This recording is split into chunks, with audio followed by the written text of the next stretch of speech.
Scattered among these posts, I will occasionally do a book recommendation that I consider pertinent to the course material here that I post,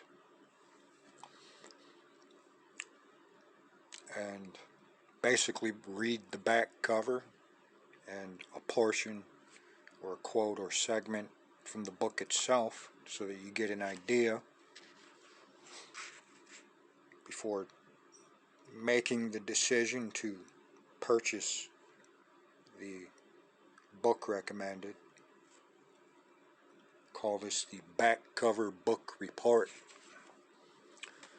In this book, with the title Transforming Christian Theology for Church and Society by theologian Philip Clayton.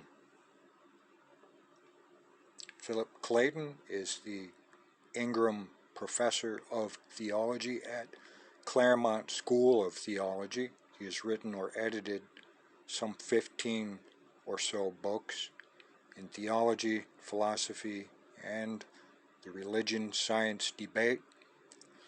Most recently, 2009, in Quest of Freedom and Adventures in the Spirit, God, World, Divine Action, 2008, he directs the Transforming Theology project, which works to identify best practices in Christian thought and practice that have the potential to transform church and society.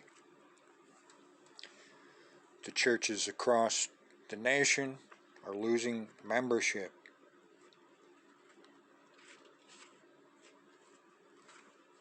And so, in this assessment, it's important that we understand that we need a transformation of some sort. And this book acknowledges that. Transforming Christian Theology for Church and Society by Philip Clayton. The back cover, a radical call to return religious reflection to ordinary believers. How can an important theological book be so delightful to read?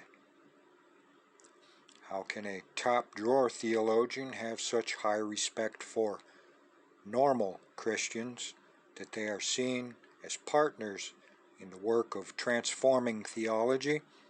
How can Philip Clayton make the idea of big tent progressive Christianity so believable and attractive that one can imagine evangelicals, charismatics, mainliners, and Roman Catholics joyfully discussing it over a meal together? There's only one way to find out. Open up Transforming Christian Theology and start reading.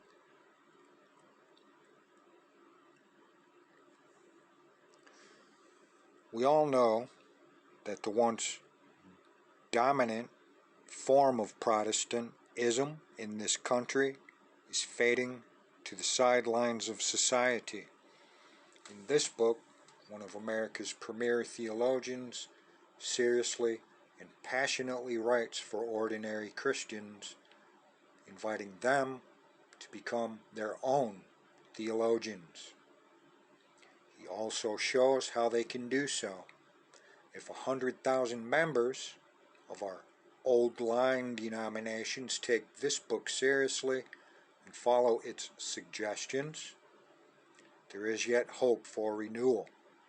Understanding and support from denominational leadership would also be helpful.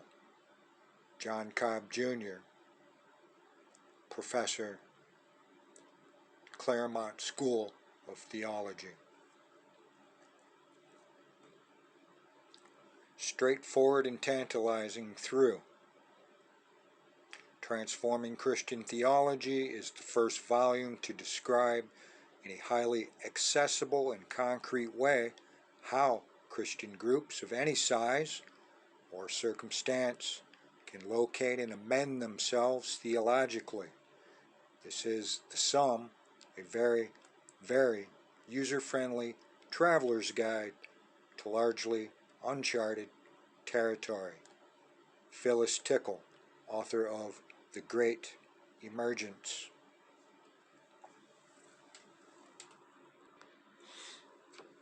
And now a quotable point from page 91.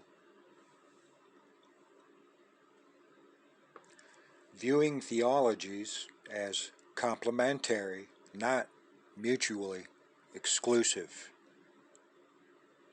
Our squabbles sometimes remind me of the famous story of the 4 blind men and the elephant. Each one touches the part that's closest to him and assumes that the whole is just like his particular part: tusk, trunk, leg, tail.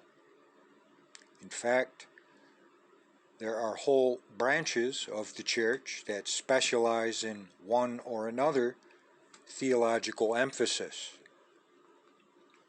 The trouble is that each branch proclaims its particularism and strengths and insights, and then proceeds to dismiss what everyone else does as unnecessary, inferior, and just plain wrong, or perhaps even outright heresy.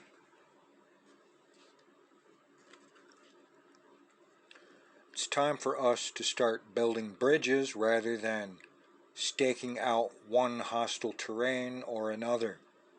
Consider for a moment the various strengths of the different branches of Christianity. Look what happens when we don't view them as combating forces, but as complementary resources for a richer Christian response to today's world. 1. Some persons, congregations, and denominations have a deep commitment to a close reading of Scripture. Their high view of biblical inspiration leads them to careful study of individual authors. They know how to build gradually from textual study to, say, a theology of the Gospels or a Pauline theology, then to a New Testament theology, and finally to a rich and sophisticated biblical theology as the grounds for a systematic presentation of Christian belief. I think of evangelicals and conservatives as having particular strengths in these areas. 2. Others combine these strengths with high respect for and close study of the classic creeds and theologians and patristic theologians, the Cappadocian Fathers, Augustine, medieval and Reformation thinkers, to name a few. These individuals and groups are gifted at mining the resources of the past in order to guide the church in the present. In recent years, for example, I've learned an immense amount from members of the Eastern Orthodox churches who are steeped in the early centuries of Christian history more than perhaps any other branch of the church today. 3. Still others specialize in the language and concern of today's world. They understand contemporary social and political issues at a very deep level, and they can communicate them to us in such a way that we experience them as calls to Christian action. The expertise of these individuals and groups lies in recognizing the social wrongs and injustices to which Christians should be giving a prophetic response. These tendencies tend to be more pronounced among people who are called liberals or progressives. 4. Finally, there are those who are skilled at expressing the distinctive features of modern thought, or the challenges of contemporary science, or the world life views of other religious traditions, as in interreligious and interfaith theologies. Their particular gift lies in helping the church to gain more insight into the world around us. Let's call these the scholars. When they are presented in this way, without the negative rhetoric, it's easy to see that the four categories can be viewed as complementary. Can you imagine the church that could emerge when all these strengths are honored and used? Christian voices become strongest and clearest when all four work as allies. I would add that there's probably more categories I can think of.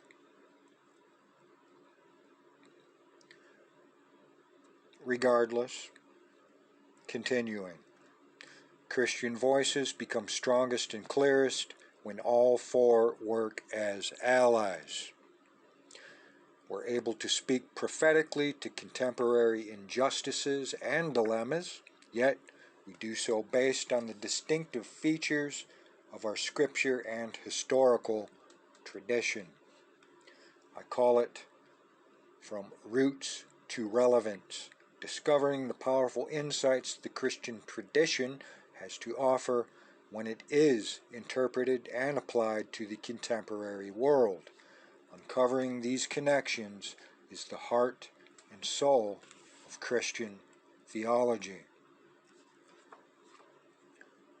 Quoted from Transforming Christian Theology for Church and Society, author Philip Clayton, in collaboration with Trip Fuller.